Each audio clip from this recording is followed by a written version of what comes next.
Վենսի գալու շեմին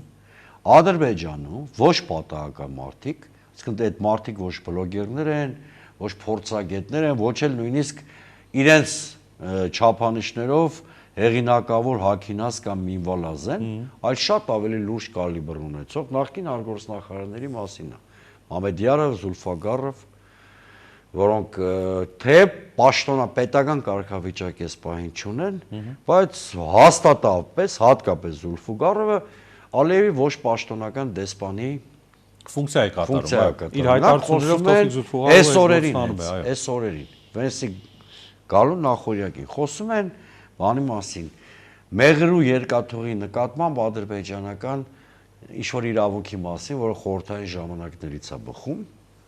Ես խորապես համոզված եմ, որ Վենսի այցելության օրերին այդ քննարկվելու է, ամերիկացիք էլ դրան առանձնապես դեմ չեն լինելու, բացատրեմ ինչու։